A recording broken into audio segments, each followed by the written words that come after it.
የተጋባ ነው ረመዳን ላይ ነበረ። ማሻአላህ ወጭ ላለማውጣት ነው ቀን ላይ ምናምን ሰርግ ነው ያደረግከው ሰው ስለማይበላ ያው ባላ ፍቃድ ነው።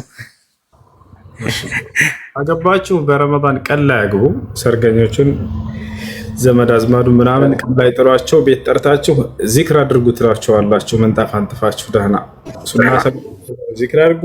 በቀን ነው ረመዳኑ ምናምን አላችሁ። በዚክር ይሆናል ሰርጉ ማለት ነው። ወጭ ምናምን የለበም። ጥያቄ ምንድን ነው? ጥያቄ መጨረሻ ላይ ጾም መጨረሻ ላይ ወደ ሌሊት ላይ ጾመን ተተኛን በኋላ ሸዋር ወሰርንና ያው ለሶላት የተዘጋጀ ለሱብሂ ሶላት እና ከዛ አጋጣሚ ዝም ብለን በቃ እንደ ብርድ ነገር ነበረና አብረን ከተኛ እዛ መሃል ላይ ያው የሆነ ተሳሳኩኝና ጾመን ነው ተተኛን በኋላ ማለት ነው። ከዛ ጾሙኝ ተበላሸ። አሁን ጓደኛ ጋር ሳወራ እንደዚህ ምናምን ብዬ ጓደኛ ጋር ስነግረው 2 ወር ያጾምሃል ብለዋል ምናምን አለኝ። አሁን እየጾምኩኝ 24 ቀን ደርሻለሁኝ፣ ግን ወደፊት እየከበደኝ ነው። እሺ ቀን ላይ ነው ግንኙነት ያደርጋችሁት ወይስ ሌሊት ነው? ቀን ላይ ሌሊት ላይ ነው ጾመን ልክ ጾምንና ሸዋሩ ስጄ እንደ በረደኝና ያው አዛን ብሏል። አዛን ካለ በኋላ ግንኙነት ያደርጋችሁ? እሺ በረመዳን ግንኙነት ማድረግ ይቻላል ወይስ አይቻልም የሚለው ሙሉ ማብራሪያ ልሰጣችሁና አዳምጡ፣ ለሌሎቻችሁ ትምህርት እንዲሆን። እሺ ምን ታድርገው? እሺ ሰውየው ግንኙነት ካደረገስ ቅጣቱ ምንድነው የሚለውን እንገራችሁ። በረመዳን ቀን ላይ ግንኙነት ማድረግ ሐራም ነው፣ ክልክል ነው። برمضان ليلة كن شكر اللهم مصرجة يقول الله سبحانه وتعالى في سورة البقرة أحل لكم الرفث إلى نسائكم وأحل لكم ليلة الصيام الرفث إلى نسائكم. بصوم ليلة كم يستوجب وقار قنينة مارك لأن أنت تفكر إلى سلزي بصوم ليلة تفكرال بصوم كان حرام ناكل كلنا. يصوم ليلة بيبارك في لجزي كمغرب أذان بحالة أسك صبحي أذان درسي الله سيهون كان بيبارك في لجزي رقمه كصبحي أذان بحالة أسك مغرب أذان درس كانوا بلونه. ይሄ ነው። ስለዚህ በጾም ሌሊት ላይ ሰው ምግብ መብላት እንደሚችለው ውሃ መጠጣት እንደሚችለው ከሚስት ጋር ቢገናኝ ችግር የለም።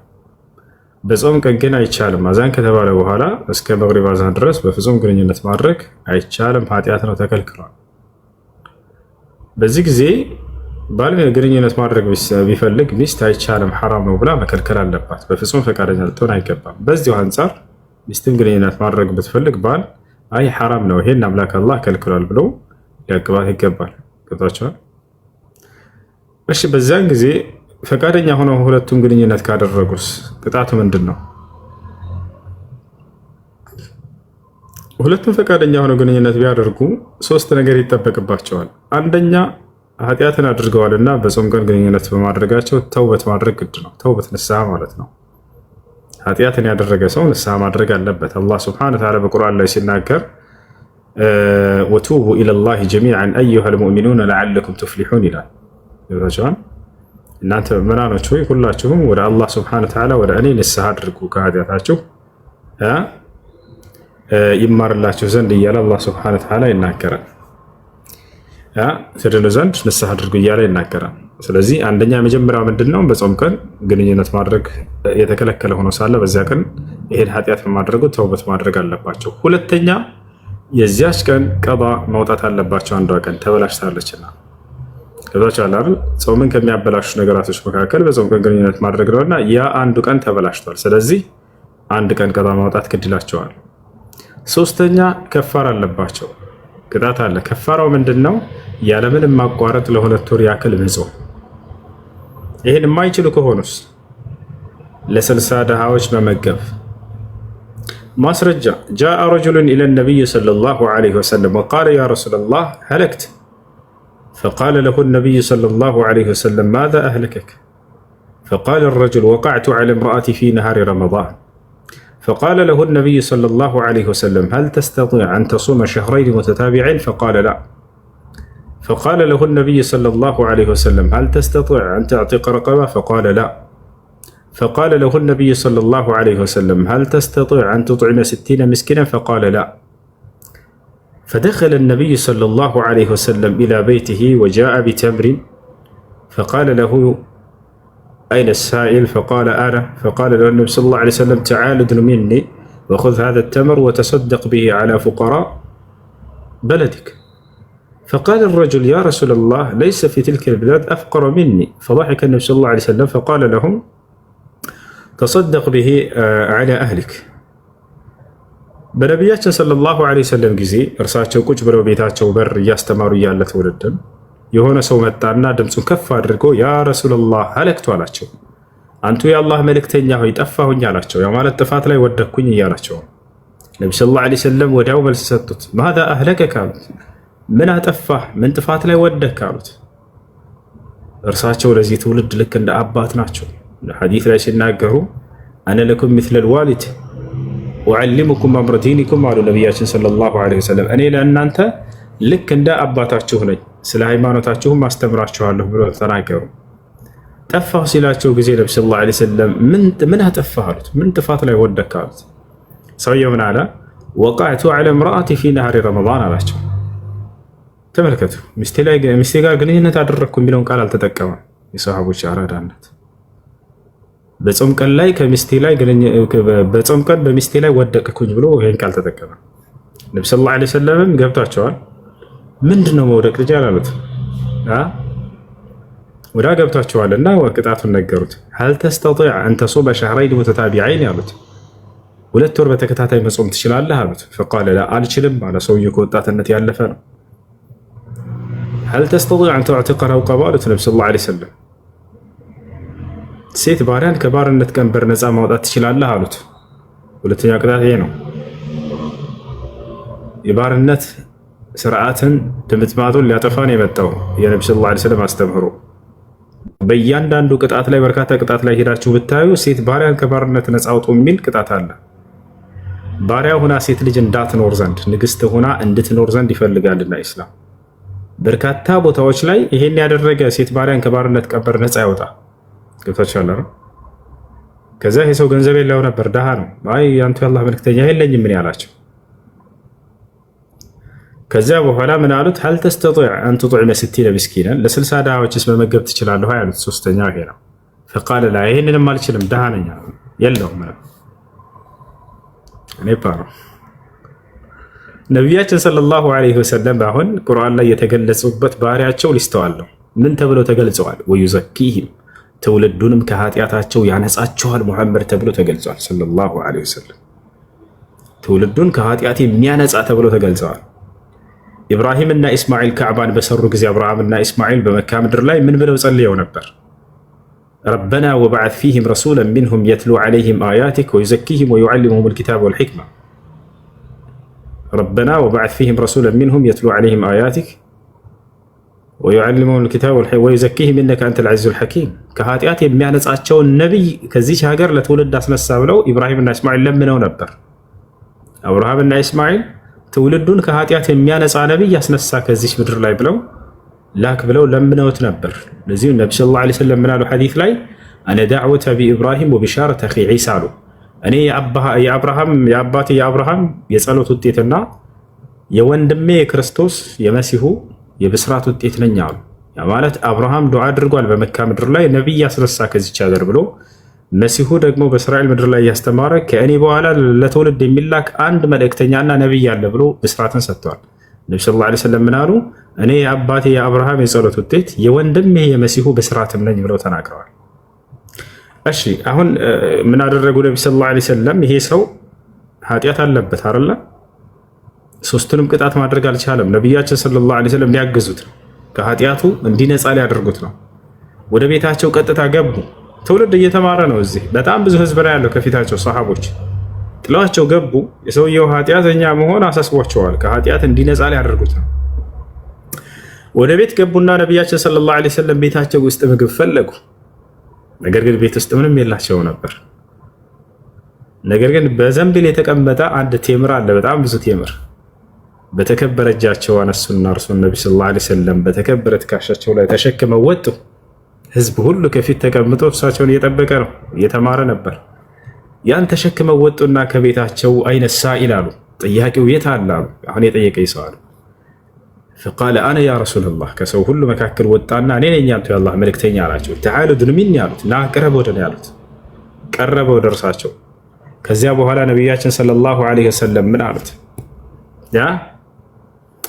ያዝና ይሄን ለአካባቢህ ድሃዎች ለ60 ድሃዎች አከፋፍላቸው አላህም ኃጢአትህን ይምርልሃል አሉት። ሰውየው ምን አለ? ያ ረሱላህ አንተ የአላህ መልእክተኛ ሆይ አላቸው። በዚያ እኔ ባለሁበት አካባቢ እንደኔ የባሰበት ድሃ የለም እኮ አላቸው። ምጽዋት ደግሞ የሚገባው ከማንም በላይ ድሃ ለሆነው ነው አይደለ? ስለዚህ ነብዩ ሰለላሁ ዐለይሂ ወሰለም ضحك يعني ፈገግ አሉና ምን አሉት? እንግዲያውንስ ከማንም በላይ አንተ ከሆንክ ድሃ በዚያ አካባቢ በቤተሰቦችህ ላይ ሰደቃ አድርገው ምጽዋት አድርገው ብለው ሰጡት። አላህም ኃጢአትህን ይምርልሃል ይሰርልሃል አሉት። ከዚያ በኋላ ሄደ። ይሄ ሰውዬ ያንተ ምሪሶ ለተቸገሩ ቤተሰቦች እንዲያበላ ታዘዘ። እንዳጠቃላይ በረመዳን ቀን ግንኙነት ያደረገ ሰው ይሄ ነው። 3 ነገር ይጠበቅባቸዋል። አንደኛ ተውበት ማድረግ፣ ሁለተኛ ያችን አንዷን ቀን ቀጣ ማውጣት፣ ሶስተኛ 2 ወር በተከታታይ መጾም ካልቻሉ ባሪያን ከባርነት ነፃ ማውጣት የሚለው አሁን በዚህ ጊዜ ባሪያ ጊዜ የለም። ስለዚህ ምንድነው ለ60 ድሃዎች መመገብ የሚለው ይሆናል ማለት ነው። እሺ ይህ በፈቃደኝነት ሁለቱም ካደረጉ ነው። ነገር ግን ሚስት አይቻልም ሐራም ነው ክልክል ነው እያለችው እርሱ ከሆነ ይሄን ነገር እንትን ያለው እንትን የሚለውን ዳሽ ሞላ ተብላችኋል አይደል? ትምህርት ቤት እርሷ ሐራም ነው ክልክል ነው አይቻልም እያለችው እርሱ ከሆነ በዚያ ነገር ላይ እንትን ያለው እሱ ነው የሚመለከተው። ምኑ እርሷን የሚመለከታት አለ፣ እርሱን የሚመለከተው አለ። እርሷን የሚመለከታት ምንድነው? ያቺ አንዷ ቀን ቀባ ትሆናለች። በቃ ተበላሽታለች። አንዷ ቀን ቀባ ታውጣለች። ከፋራው ቅጣቱ ግን አለባት ወይ? ላ የለባትም። እርሷ ፈቃደኛ ስላልነበረች በዚህ ነገር ላይ ገብታችኋል አይደል? ማንን ነው የሚመለከተው? እርሱን ነው። አያችሁ። በዚህ አንፃር በቃ በአንፃሩ ትረዱታላችሁ። በቃ ነፈው። እሺ ጥያቄ ያለው ካለ ይጠይቅ። አይ ሰላም አለይኩም። ወአለይኩም ሰላም ወራህመቱላሂ ወበረካቱ። ጥያቄ ነበረኝ። እሷ ካስገደደችው ውስጥ እፎስ ነው በሱ አንፃር ያልኩ ያንን ለመረዳት ቀላል ነው። እሺ መረዳት ትችላላችሁ። እሺ እንትን 2 ጥያቄ ነበረኝ። እዛ ቦታ ላይ ለሙስሊም ላልሆነውም ሰው እንትን ለዲሃ ሰዎች መስጣት ይቻላል። መጾም አቅሙ ካለ መጾም ያለብህ ወጣት አንተ ደግሞ ትችላለህ። ምን አላት 20 ቀን ጾማት አለ እኮ 40 ቀን ብቻ ናት የቀረች። ጾም እሺ እሺ መራው አብሽር። ልቀጥል? እሺ እንዳትቀጭ ጀምሪ። መቼ ጀምርሽ? እሺ እንትን ነው 2 ጥያቄ ነው ያለኝና የመጀመሪያው ምንድነው በወሊድ መከላከያ ምክንያት የሚፈጠር የሀይድ መዛባት አለና እሱ እንዴት ነው የሚደረገው? እሺ ሀይድ ከተዛባባችሁ ወሩን ሙሉ የሚመጣ ከሆነ ለምሳሌ ወሩን ሙሉ ሶላት ሳትሰግዱ ታቋርጣላችሁ ወይ? አታቋርጡ። ሀይድ ከተዛባ በሆነ ጊዜ ላይ አንደኛ ሕክምና ማድረግ፣ ሁለተኛ ነገር ምንድነው ከዚያ በፊት በኖርማል ቀን ሲመጣ በነበረው ልክ ትቆጥራላችሁ። ልክ ሲመጣ ከዚያ በፊት ሲመጣ የነበረው ለ7 ቀን ያክል ከሆነ ልክ አሁን በተዛባበት ጊዜ ሲጀምር 1 ብለሽ ለ7 ቀን ያክል ሳትሰግጂ ታቋርጭና ከ7 ቀን በኋላ ያለው ተዳለብሽ። ለእያንዳንዱ ሶላት ግን እስቲንጃና ውዱ ማድረግ ግድ ይላል። ከብልት ላይ ደም ሙሉ በሙሉ እስኪጸዳ ድረስ። አይ ኦኬ እሺ። ሁለተኛው ጥያቄ ደግሞ ምንድነው እዚህ ኢትዮጵያ ውስጥ የጤና ተማሪ ነኝና የተግባር ትምህርት እንማራለን። የኛ ዲፓርትመንት ደግሞ እርስ በርሳችን ነው የምንማማረው፣ እርስ በራሳችን ላይ ማለት ነው። እነሱ እንትን አለው ልብስ እየተወለቀ ምናምን ነገር ነው ቻ በቁምጣ ምናምን ነገር ነው እና የሚሆነው አንደኛ ማየቱ አሻ አይሆንም፣ አይቻልም። አንዳችሁ የሌላቸውን እንደ ቁምጣ ለብሳችሁ ከፊት ለፊታችሁ ላ በፍጹም አይሆንም። አሁን ላይ እኔ እያደረኩ ያለሁት እንዴት ነው ማየት ነው እየከበደኝ ያለው እንጂ እኔ እያወለኩ አይደለም ያለሁት እኮ። የእነሱንም ማየት ቢሆን አይፈቀድልሽም እንጂ